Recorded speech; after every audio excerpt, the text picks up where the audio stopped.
Shalom Bapak Ibu yang terkasih, Jemaat GBI Muara Karang. Apa kabar Anda hari ini? Bersyukur kami bisa hadir kembali melayani Bapak Ibu. Meskipun dalam kondisi kita harus beribadah secara online, tapi saya percaya kasih Tuhan, anugerah Tuhan tidak akan bisa dihalangi oleh apapun. Karena Dia adalah Tuhan kita yang ajaib. Mari kita siapkan hati kita akan memuji dan menyembah Tuhan lebih lagi hari ini.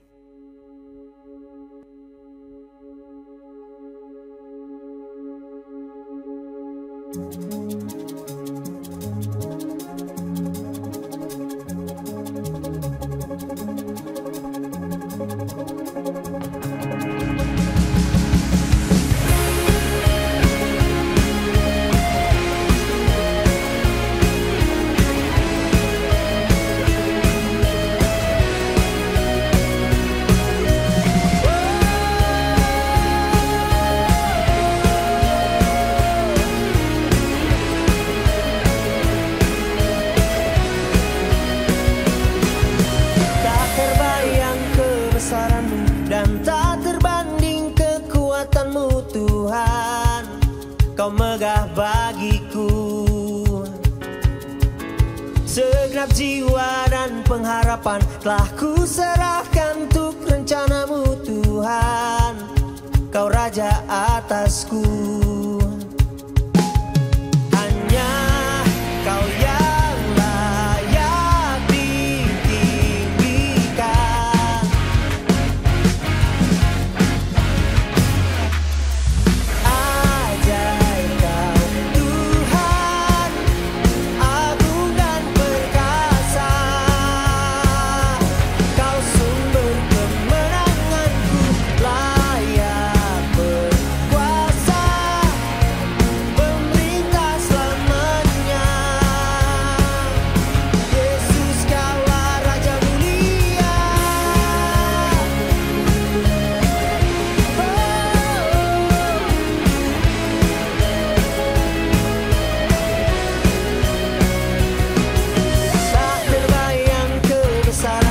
Dan tak terbanding kekuatanmu Tuhan.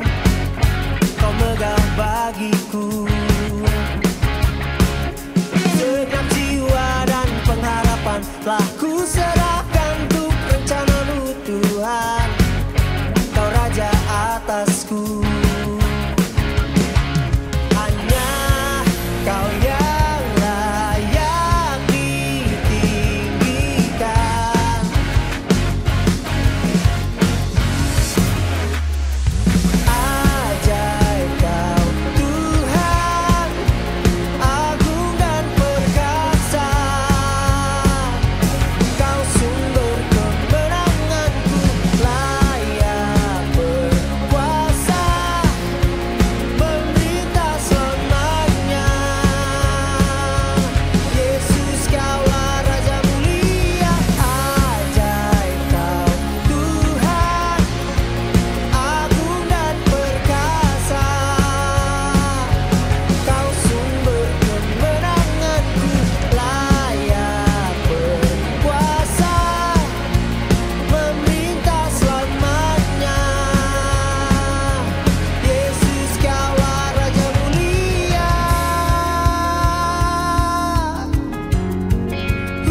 Agung dan perkasa, megah dan berjaya, Yesus Tuhan, Yesus Tuhan, tempat perlindungan, kubu pertahanan, Yesus Tuhan, Yesus Tuhan. Agung dan perkasa, megah dan berjaya, Yesus Tuhan.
ajaib, Dia adalah Tuhan kita yang perkasa.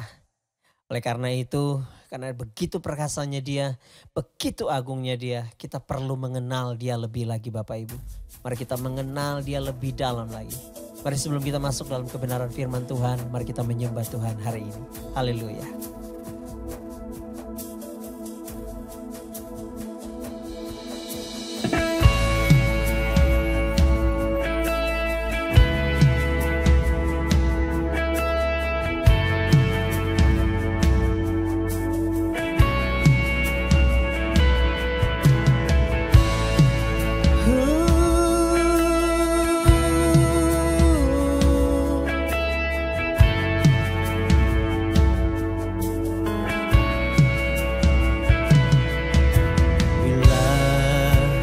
Buka mataku dan lihat wajahmu, ku terkagum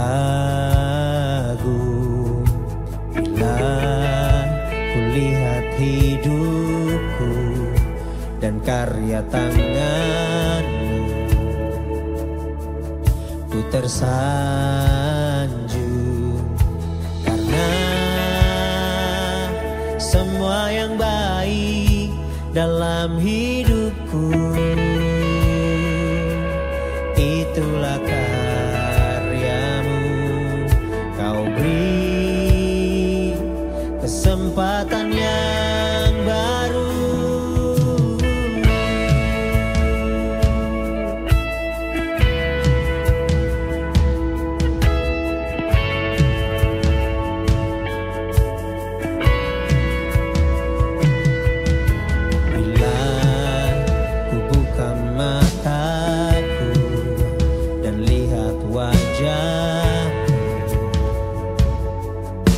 Terkagum bila ku lihat hidupku dan karya tanganmu. Ku tersanjung karena semua yang baik dalam hidupku, itulah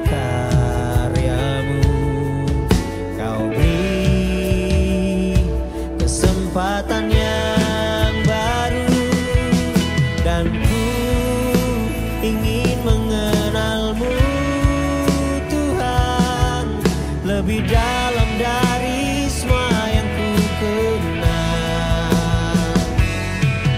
Tiada kasih yang melebihimu, ku ada untuk menjadi penyembahmu.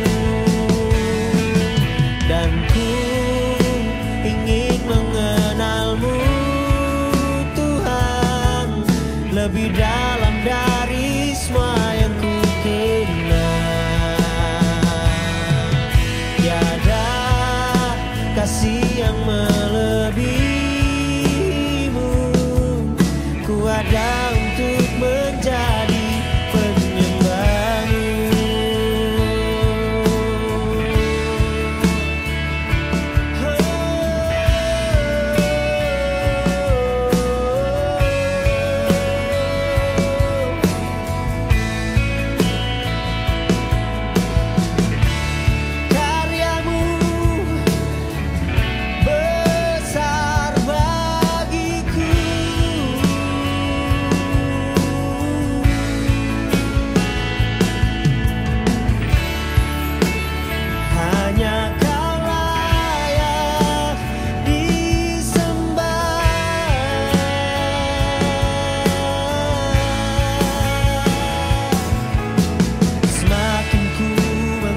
ku mengenalmu, semakin ku terkagum padamu, Yesus. Dan ku ingin mengenalmu, Tuhan, lebih dalam dari semua yang ku kenal. Tiada kasih yang melebihimu, ku ada untuk menjadi penyembahmu. Dan ku ingin mengenalmu, Tuhan, lebih dalam dari semua yang ku kenal. Tiada kasih yang melebihimu, ku ada untuk menjadi penyembahmu. Oh, dan ku ingin mengenalmu, Tuhan, lebih dalam dari semua yang ku kenal. Tiada kasih yang melebihimu, ku ada untuk menjadi penyembahmu. Oh, dan ku ingin mengenalmu, Tuhan, lebih dalam dari semua yang ku kenal. Tiada kasih yang melebihimu,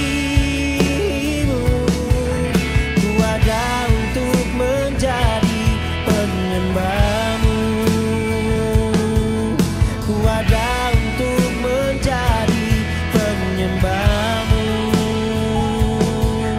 Ku ada untuk menjadi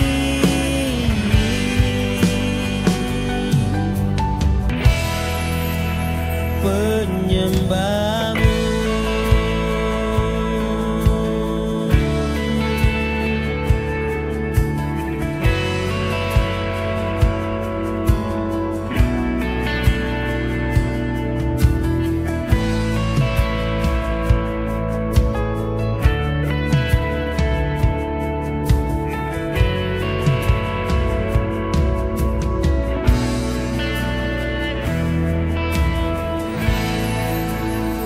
Shalom warga kerajaan yang ada di GBI Muara Karang. Senang sekali saya boleh sharing kebenaran firman Tuhan ini kepada Anda. Dan terima kasih buat Bapak Gembala yang telah mengundang saya. Haleluya.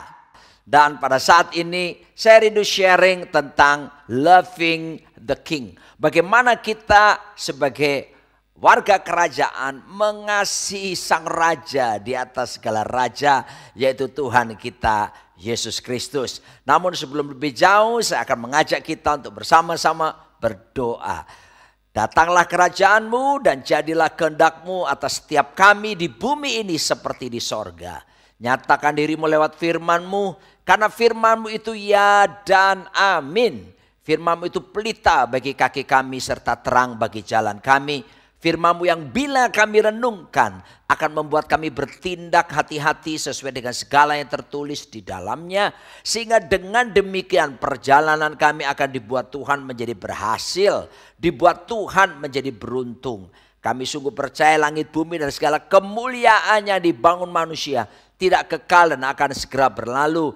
Tapi satu hal yang pasti, perkataanmu, firman-Mu tidak mungkin akan berlalu, melainkan kekal sampai selama-lamanya. Sebab itu berfirmanlah, kami siap untuk mendengarkannya. Dalam nama di atas segala nama, Raja di atas segala raja, Tuhan kami Yesus Kristus. Haleluya.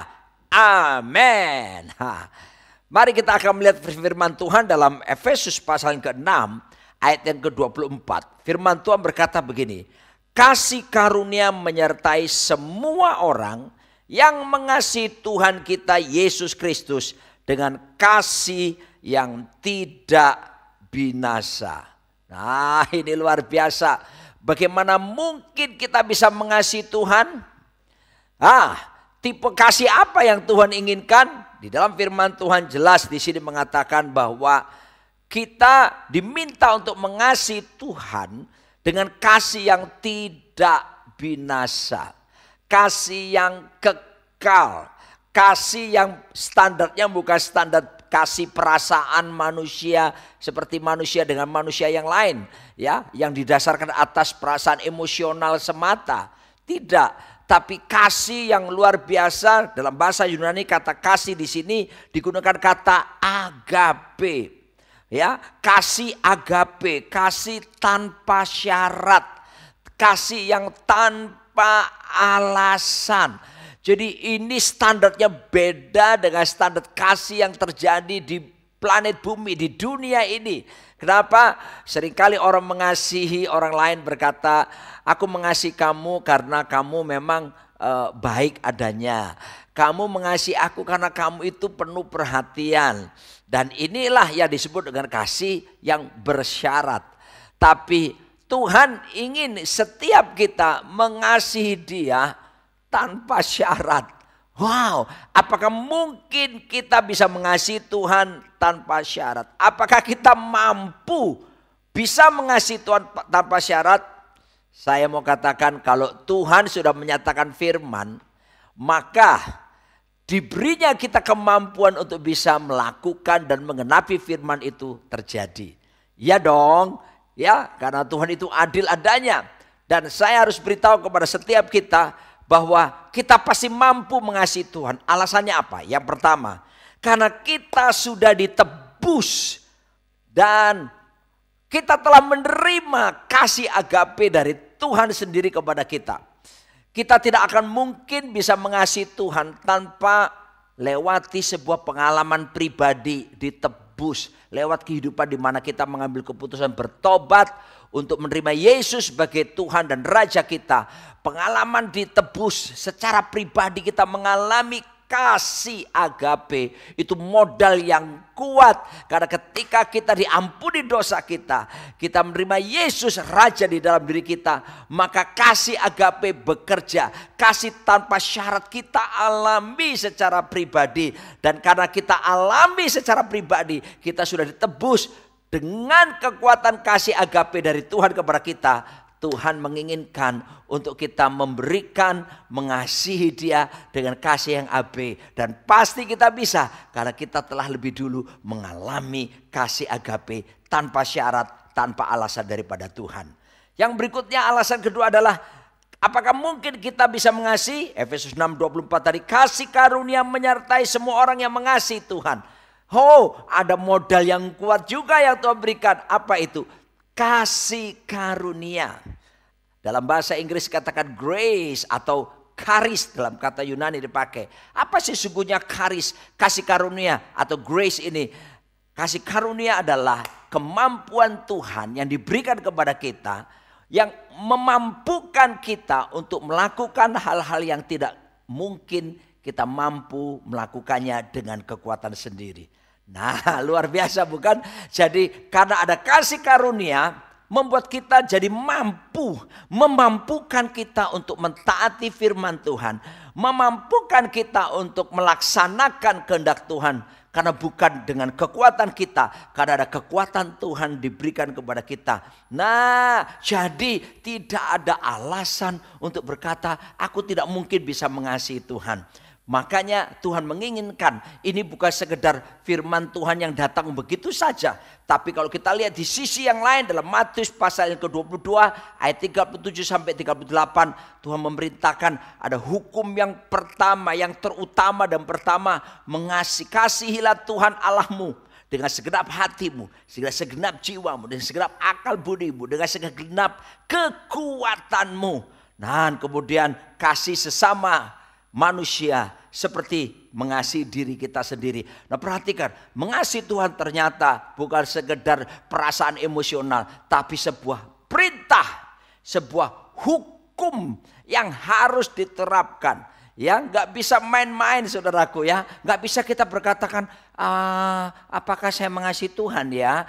Kalau bisa saya mengasihi Tuhan ya. Saya usahakan deh mengasihi Tuhan. No, bagi kita yang telah mengalami kasih agape, telah ditebus, maka datanglah perintah Tuhan untuk kita mengasihi Tuhan dengan segenap hati, kekuatan, dengan segenap jiwa setiap kita. Dan pasti bisa. Kenapa? Selain sudah mengalami kita penebusan, jadi ada kasih agape. Yang kedua, ada anugerah, kemampuan Tuhan yang memampukan kita untuk melakukan hal-hal yang tidak mampu kita lakukan dengan kekuatan sendiri. Nah, pertanyaan berikutnya adalah bagaimana saya bisa mewujudkan, bagaimana saya bisa mempraktekkan, mengaplikasikan kasih agape nyata, ya, mengasihi Tuhan itu nyata dalam hidup kita. Firman Tuhan dalam Yohanes 14 ayat 15 berkata, jikalau kamu mengasihi aku, kamu akan menuruti segala perintahku. Wow, luar biasa. Bagaimana mewujudkan mengasihi Tuhan? Ya, tentunya mentaati firman Tuhan. Menuruti segala perintah Tuhan di dalam hidup setiap kita. Dan saya beritahu di sisi lain Alkitab berkata, perintah-perintah Tuhan itu tidak berat. Kenapa tidak berat? Kalau disertai dengan perasaan cinta, disertai dengan kekuatan kasih karunia agape datang pada kita, maka kita bisa melakukan firman Tuhan dan kita bisa melihat firman Tuhan pun menjadi tidak berat dalam hidup kita. Saudaraku, kalau orang cinta itu, saudaraku, akan ada energi khusus untuk berani berkorban, berani melakukan banyak hal. Kenapa? Cinta. Orang bisa berkorban, mempersembahkan nyawanya demi membela sebuah bangsa. Orang bisa mempersembahkan nyawanya demi membela kehidupan keluarganya. Nah, saya mau beritahu kepada saudaraku dikasih Tuhan, demikian pula betapa kita kalau mencintai seseorang, kita berani berbuat apa saja. Dan kalau kita mengasihi Tuhan yang sudah lebih dulu Kristus berkorban buat kita, mengasihi kita, nggak usah ditanya levelnya sejauh mana kasih daripada Tuhan. Levelnya agape, tak terbatas, tanpa syarat, tanpa alasan. Dan Dia mau supaya setiap kita menyatakan kasih itu. Belajar sekarang mentaati firman Tuhan. Belajar menuruti firman Tuhan dalam diri kita. Itu wujud kita mengasihi Tuhan dengan segenap hati kita. Dan saudaraku dikasihi Tuhan, apalagi wujud yang berikutnya adalah dalam Yohanes 21 ayat yang ke-17. Firman Tuhan berkata, kata Yesus kepadanya untuk ketiga kalinya, Simon anak Yohanes, apakah engkau mengasihi aku? Maka sedih hati Petrus karena Yesus berkata untuk ketiga kalinya, apakah engkau mengasihi aku? Dan ia berkata kepadanya, Tuhan, engkau tahu segala sesuatu. Engkau tahu bahwa aku mengasihi engkau. Kata Yesus kepadanya, gembalakanlah domba-dombaku. Nah, Petrus ketiga kali ditanya oleh Tuhan, apakah engkau mengasihi aku? Dan kemudian saudaraku, kita lihat bagaimana jawab Petrus. Engkau tahu aku mengasihi engkau. Datanglah perintah daripada Tuhan kepada Petrus yang mengaku mengasihi Tuhan. Gembalakanlah domba-dombaku. Itu bicara kepada setiap kita. Artinya apa? Tuhan ingin setiap kita bukti mengasihi Tuhan. Mewujudkan bagaimana kita mengasihi Tuhan adalah melayani Tuhan. Ayo saudaraku, jangan ada satu pun jadi penonton di sini. Semua mesti terlibat dalam pekerjaan Tuhan. Dan melayani Tuhan bukan cuma di dalam gedung gereja. Melayani Tuhan bisa di luar gedung gereja, di masyarakat. Bagaimana kita menjadi berkat bagi banyak orang di sana. Ya, firman Tuhan juga menjamin Kolose 3:23, dan segala sesuatu yang kamu lakukan, lakukan seperti untuk Tuhan. Lakukan dengan sungguh-sungguh seperti untuk Tuhan dan bukan untuk manusia. Jadi apapun kita bisa melayani Tuhan dengan mentalitas apa? Melakukan dengan sungguh-sungguh seperti untuk Tuhan. Terlibat di dalam pelayanan. Terlibat semua melayani Tuhan. Dalam pengalaman 30 tahun sebagai gembala, saya mau bersaksi kepada saudara, yang paling seringkali mengganggu dalam pengembalaan selama 30 tahun. Saya sudah dari beberapa kota saya menggembalakan, saudaraku. Saya akan seringkali ketemu masalah dengan orang-orang yang cuma bisa nonton, jadi penonton di gereja. Ya, akibat penonton nggak bikin apa-apa, cuma datang kasih komentar. Oh, pemimpin pujian itu caranya nggak bagus, puji-pujiannya dinaikkan nggak ngangkat katanya. Apanya yang diangkat pertanyaan? Soal pujian penyembahan kok ada angkat mengangkat? Oh, kalau tim praise and worship itu yang melayani, aduh, tidak ada urapan, nggak ada rasa kerenyang-kerenyang, nggak rasa hadirat Tuhan. Come on, man, hadirat Tuhan bukan berdasarkan perasaan. Firman Tuhan menjamin 2-3 orang berkumpul dalam namaku, kata Tuhan. Tuhan menjamin aku ada di tengah mereka. Berarti ada hadirat Tuhan di situ. We walk by faith and not by sight nor by feeling. Kita berjalan dengan iman, bukan kelihatan apalagi perasaan. Jadi saudaraku, seringkali saya temukan orang-orang itu cuma bisa menilai. Aduh, saudaraku, berkomentar. Kenapa? Karena mereka tidak terlibat apa-apa. Akibatnya saudaraku dikasih Tuhan cuma bisa mengkritik dan bisanya cuma mengkritik saja. Nah, kalau mau cari sensasi kerenyang-kerenyang gampang menurut saya ya. Pergi aja ke colokan listrik, cari kabel yang terbuka. Pegang sebentar saudaraku. Pasti kamu akan kerenyang-kerenyang. Bahkan mungkin menggelepar-gelepar. Tapi jangan dicoba ya. Karena 220 bahaya. Mungkin kalau 110 bolehlah sedikit saudaraku. Tapi yang saya mau katakan di sini, kita tidak boleh cuman sekedar jadi penonton. Yakinkan semua saudara. Saudara bisa jadi pelayan Tuhan, melayani Tuhan. Bukan cuma mereka yang ada di mimbar. Anda bisa di belakang mimbar. Anda bisa jadi pendoa. Anda bisa jadi penerima tamu. Anda bisa jadi apa saja saudaraku. Yang penting sesuai dengan karunia yang Tuhan berikan. Dan itu wujud bagaimana kita mengasihi Tuhan. Saudaraku dikasih Tuhan, di perjanjian lama keimamatan cuma dipilih satu suku, yaitu suku Lewi. Tapi perjanjian baru di dalam Kristus Yesus, 1 Petrus 2 ayat 9 dan 10 berkata, kamulah bangsa yang terpilih, imamat rajani, bangsa yang kudus, umat kepunyaan Allah, untuk memberitakan perbuatannya yang memanggil engkau dari gelap pada terangnya yang ajaib. Dikatakan firman Tuhan, kamulah bangsa yang terpilih, imamat rajani, royal priesthood. Berarti semua kita yang percaya Yesus, kita disebut imam-imam. Dan saya beritahu, imam-imam gak boleh nganggur. Imam-imam harus terlibat di dalam melayani Tuhan. Dalam wujud apapun, sebagai ekspresi kita mengasihi Tuhan. Dan mengasihi Tuhan ini adalah merupakan akibat, saudaraku. Karena apa? Penyebabnya apa? Penyebabnya jelas. Kristus lebih dulu mengasihi kita. Lalu akibatnya adalah kita sekarang membalas kasihnya dengan mengasihi dia. Jadi ini hubungan sebab dan akibat. Pasti kita bisa melakukannya. Alasan yang bagaimana mewujudkannya ketika kita mengasihi Tuhan dalam 1 Yohanes 4 ayat 20-21 firman Tuhan berkata, jikalau seorang berkata, aku mengasihi Allah, dan ia membenci saudaranya, maka ia adalah pendusta. Karena barang siapa tidak mengasihi saudaranya yang dilihatnya, tidak mungkin mengasihi Allah yang tidak dilihatnya. Dan perintah ini kita terima dari dia. Barang siapa mengasihi Allah, ia harus juga mengasihi saudaranya. Jelas sekali. Bagaimana mewujudkan kita mengasihi Tuhan dengan baik? Tentunya ditandai kita mengasihi saudara-saudara. Kita mengasihi sesama kita. Ini penting sekali saudaraku ya.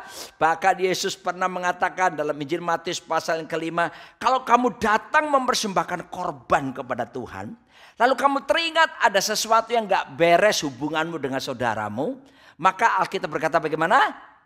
Oh, terus beribadah, menari melompatlah, angkat tanganmu, beria-ria. Apakah begitu? Tidak, bukan. Yesus berkata, kalau ada sesuatu yang gak beres dengan saudaramu, tinggalkan persembahanmu itu di situ, pulang berdamai dengan saudaramu. Kalau hubungan sudah beres, baru balik beribadah, mempersembahkan korban. Nah, banyak sekarang ini orang-orang hubungannya dengan pasangannya gak beres, hubungan dengan sesamanya nggak beres saudaraku. Lalu ke gereja nari-nari, angkat tangan muji Tuhan kayak nggak ada apa-apanya saudaraku. Mereka pikir yang penting hubungan sama Tuhan saja beres. Mau saya beritahu saudaraku, kita tidak mungkin dengan baik menerapkan kasih, mengasihi Tuhan itu dengan tanpa mengasihi sesama kita, dengan tanpa membereskan hubungan. Kecuali memang orang yang lain itu tidak mau dipulihkan hubungannya, mereka menolak adanya pemulihan. Ya, itu urusan mereka. Tapi dari kita ada inisiatif, ada pemulihan hubungan, itu begitu penting. Bukan ada dalam Yakobus pasal 5 ayat 16 berkata, khususnya ayat B, dan banyak orang kutip ayat B-nya saja. Doa orang benar bila dengan yakin didoakan sangat besar kuasanya. Wow, dibuat tulisan di dinding, dibuat stiker-stiker. Ayat itu tidak berdiri sendiri, ayat itu ada ayat A-nya. Yakobus 5 ayat 16a berkata, supaya kita apa? Saling mengaku dosa dan saling mendoakan supaya kamu sembuh. Nah, jadi ada proses saling mengaku dulu dosanya, lalu saling mendoakan, akibatnya jadi sembuh. Nah, karena sembuh saudaraku, pulih hubungan, maka ayat yang ke-16b Yakobus 5 berkata, doa orang benar bila dengan yakin didoakan sangat besar kuasanya. Dahsyat sekali bukan? Doa kita jadi dahsyat sekali karena ada pemulihan hubungan. Mari saudaraku, saya mau tekankan kepada setiap kita, jangan remehkan pemulihan hubungan. Sebab mengasihi Tuhan itu sifatnya relational, itu sifatnya hubungan, tetapi sekaligus sifatnya apa? Personal, ya, sifatnya hubungan pribadi. Tapi yang Tuhan inginkan bukan cuma relational dan personal, ada total, ada totalitas mengasihi Tuhan itu, dan ditandai bagaimana kita mengasihi sesama kita. Bahkan dalam Yohanes 13 ayat 34 sampai 35 Alkitab berkata begini, Yesus berkata, aku memberikan perintah baru kepada kamu, yaitu supaya kamu saling mengasihi. Sama seperti aku telah mengasihi kamu, demikian pula kamu harus saling mengasihi. Dengan demikian semua orang akan tahu bahwa kamu adalah murid-muridku, yaitu jikalau kamu saling mengasihi. Saudara perhatikan di sini, level standar mengasihi sesama kita harus sama levelnya, standarnya dengan bagaimana Yesus mengasihi kita. Standar apa itu? Kasih agape, kasih tanpa syarat, kasih tanpa alasan. Bisa melakukan, dari depan saya sudah katakan, dengan kekuatan kita tidak akan mampu. Tapi karena kita sudah mengalami penebusan, ada kasih agape kita terima, pasti kita akan mampu mewujud nyatakannya. Alasannya kedua, apakah mampu? Ada kasih karunia, ada kemampuan Tuhan yang diberikan kita untuk melakukan hal-hal yang tidak mampu kita lakukan dengan kekuatan kita sendiri. Nah, bagaimana mengasihi sesama dengan kekuatan sendiri? Enggak mampu. Yang standarnya sama dengan Tuhan mengasihi kita, enggak mampu. Ada grace, ada anugerah memampukan kita. Makanya butuh latihan. Perlu latihan mengasihi Tuhan. Latihan mengasihi sesama. Dari latihan terus dilakukan, lama-lama jadi kebiasaan. Kalau kebiasaan terus konsisten melakukan, lama-lama jadi budaya.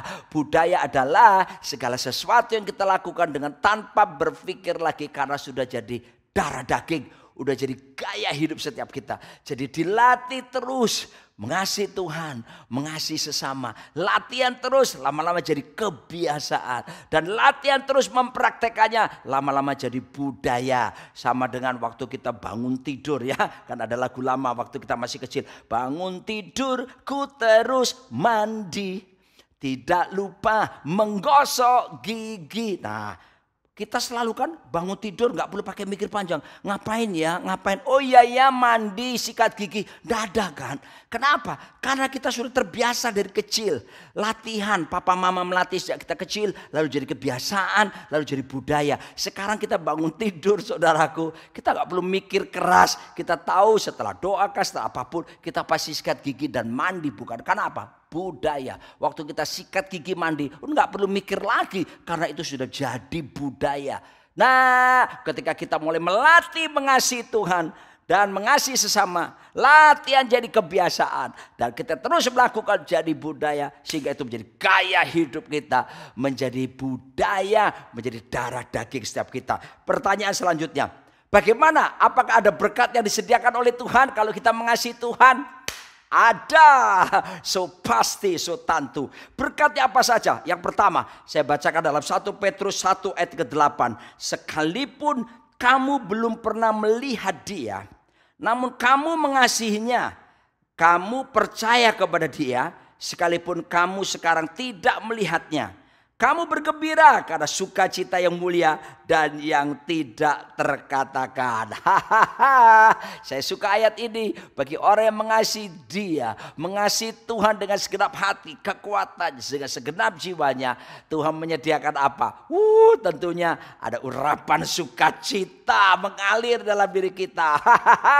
Hati yang gembira adalah obat yang manjur, bukan obat biasa, tapi obat yang manjur. Hidup penuh sukacita, gembira dalam Tuhan. Dan penelitian, saya pernah menonton di Metro TV siaran bagaimana kuasa the power of joy, kuasa sukacita. Penelitian dari Universitas Oxford University dan Harvard University, dua universitas ternama, meneliti kalau orang tertawa, orang sukacita itu bagaimana. Ternyata itu membawa hormon positif dihasilkan oleh tubuh kita. Ternyata kalau hidup dalam sukacita itu mendatangkan kesehatan, imun jadi naik, orang jadi sehat. Lalu apa? Tersingkirkannya stres dalam hidup seseorang. Singkat cerita saudaraku, yang namanya sukacita itu baik buat kesehatan. Baik bukan cuma kesehatan tubuh, kesehatan jiwa. Oh saudaraku dikasih Tuhan. Dan tentunya orang hidup dalam sukacita itu menular saudaraku, membawa sukacita kepada orang lain. Oleh sebab itu saudaraku, ini gratis adanya. Dunia sedang membutuhkannya. Sukacita kita bukan gara-gara nonton atau melihat siaran pelawak, siaran stand up comedy. Itu sukacita biasa. Tapi sukacita kalau kita mengasihi Tuhan itu dari dalam, bukan outside in sifatnya, tapi inside out. Dari dalam hati kita mengalir aliran air hidup. Dari dalam hati kita mengalir aliran sungai sukacita. Sungai sukacitamu mengalir dalamku. Oh yes, jadi mengalir dari dalam keluar, hidup kita pasti jadi berkat. Dan tentunya penelitian menunjukkan orang hidup sukacita awet muda, kulit tetap kencang, dan penggantian sel-sel yang tua bisa cepat terjadi. Karena apa? Hidup dalam sukacita. Haleluya. Berkat berikutnya disediakan oleh Tuhan. Yang kedua, dalam Roma 8 ayat 28, kita tahu sekarang bahwa Allah turut bekerja dalam segala sesuatu untuk mendatangkan kebaikan bagi mereka yang mengasihi Dia, yaitu bagi mereka yang terpanggil sesuai dengan rencana Allah. Yang kedua, berkat yang Tuhan sediakan bagi kita yang mengasihi Tuhan adalah Tuhan berjanji Dia akan turut bekerja dalam segala sesuatu. Dengan tujuan apa? Mendatangkan kebaikan bagi kita yang mengasihi Tuhan. Saya suka juga ayat ini. Haleluya. Ingat, Tuhan turut bekerja dalam segala sesuatu. Sebutkan segala sesuatu itu apa? Tidak terbatas. Tentunya segala sesuatu yang menyenangkan Tuhan, yang sesuai dengan kehendak Tuhan. Tuhan turut bekerja di situ. Anda tidak sendirian. Nama Tuhan disebut Immanuel. God be with us. Tuhan beserta kita. Arti kedua, God dwell in us. Tuhan tinggal dalam kita. Tetapi ketiga, artinya God for us. Tuhan di pihak kita. If God be for us, who can be against us? Kalau Tuhan di pihak kita, siapakah lawan kita? Orang Ambon bilang, sing ada lawan. Haleluya.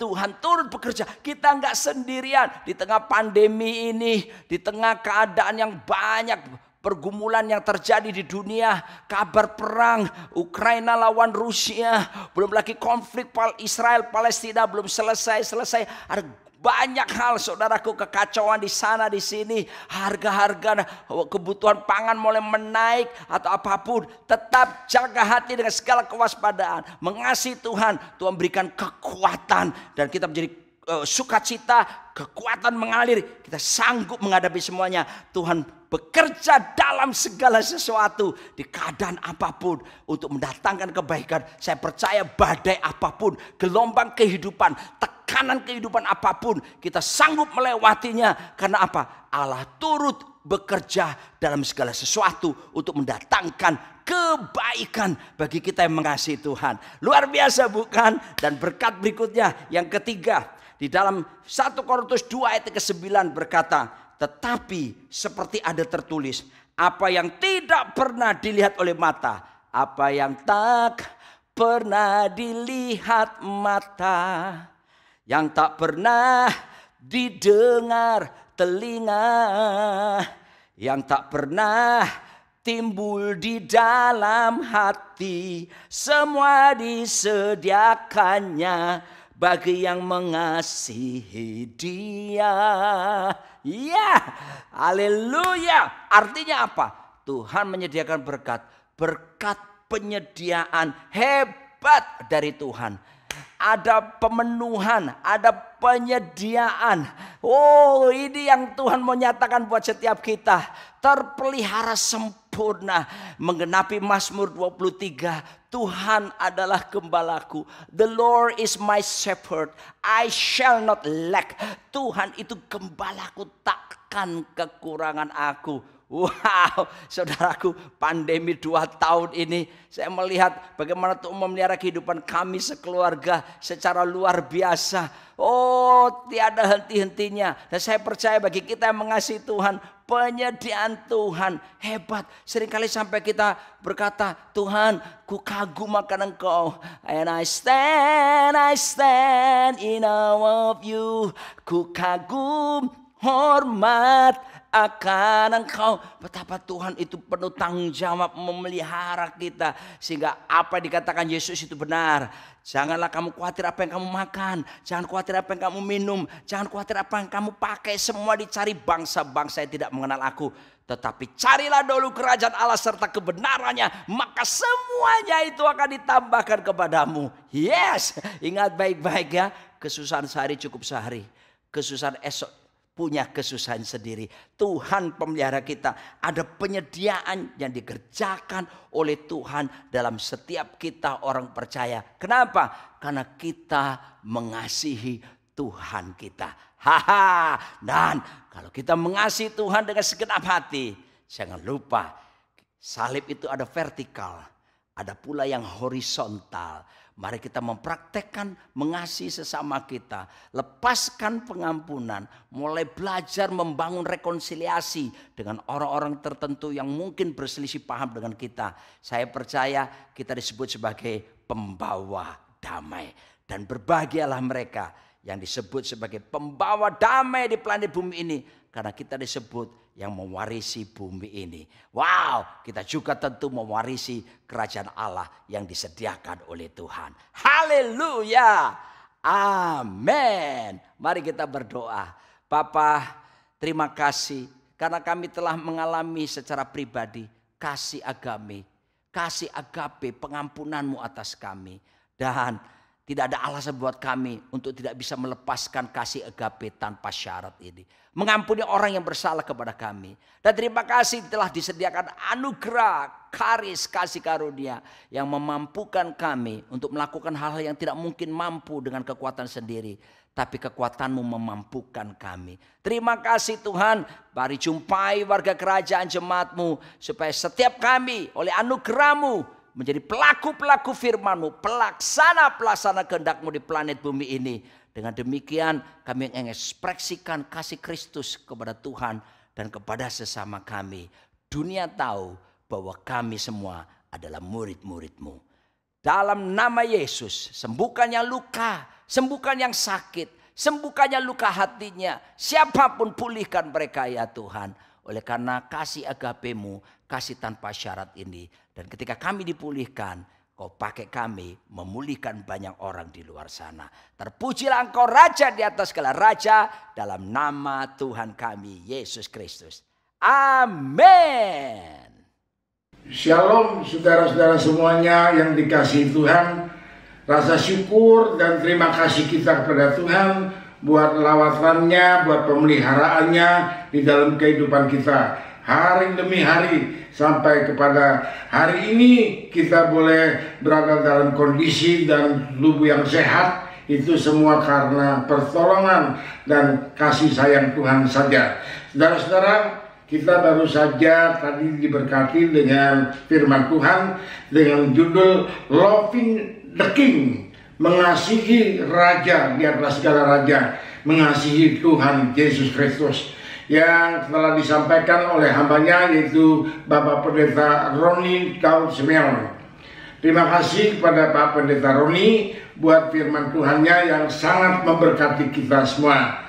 Firman Tuhan menghendaki supaya kita juga mau mengasihi Tuhan secara total, yaitu dengan kasih agape.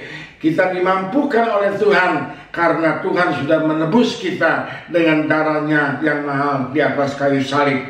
Saudara-saudara, marilah kita mau lebih giat lagi mengasihi Tuhan dengan suatu perwujudan nyata, yaitu lebih giat di dalam pelayanan kita kepada Tuhan. Terima kasih Pak Pendeta Roni. Tuhan memberkati keluarga, memberkati pelayanan dan juga pada gereja Bapak. Nah, saudara-saudara, sekarang marilah kita akan tundukkan kepala untuk berdoa. Haleluya. Bapa kami dalam surga, terima kasih Tuhan, kalau pada hari ini kami sudah diberkati dengan firman-Mu yang disampaikan oleh hamba-Mu Bapak Pendeta Roni Daud Simeon. Berkati hamba-Mu ya Bapak, berikan selalu kesehatan, perlindungan dan pemeliharaan-Mu padanya dan juga kepada keluarganya. Begitu juga di dalam pelayanan di gereja yang dilayani ya Tuhan. Dimanapun Pak Roni berada boleh menjadi berkat buat banyak orang. Terima kasih Bapak. Kami juga mau terus berdoa buat bangsa dan negara kami. Engkau berikan selalu damai sejahtera dan hikmat-Mu menyertai kepada para pemimpin-pemimpin bangsa, mulai dari tingkat pusat sampai di daerah-daerah. Kami juga berdoa buat pembangunan IKN, yaitu Ibu Kota Negara di Kalimantan. Tuhan, Engkau sertai ya Bapak, supaya bisa berjalan dengan baik dan dengan lancar di dalam pertolongan dan pimpinan-Mu. Terima kasih Tuhan.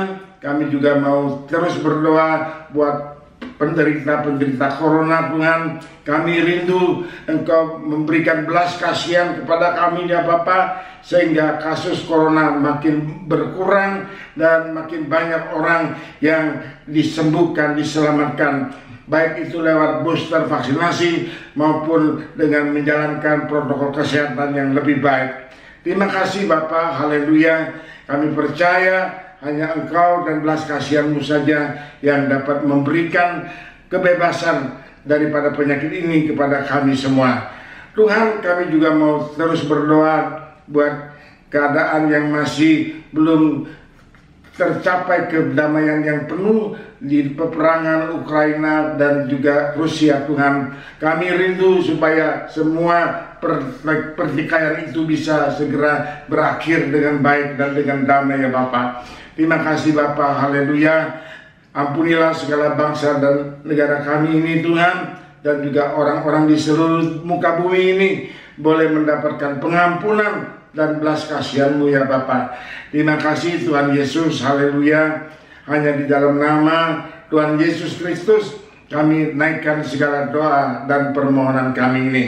Saudara-saudaraku yang dikasihi Tuhan, sekarang marilah kita mau mengangkat kedua tangan kita untuk menerima berkat dari Allah Bapa kita di surga, kasih-Nya dan kesetiaannya dari putranya yang tunggal, yaitu Tuhan Yesus Kristus, serta Roh-Nya yang Maha Kudus akan terus menyertai kepada kita semua mulai dari hari ini bahkan sampai Tuhan Yesus datang kembali. Di dalam nama Yesus kami sudah berdoa dan bersyukur. Mari kita semuanya yang percaya dan yang diberkati Tuhan, kita mau katakan sama-sama Amin. Tuhan Yesus memberkati.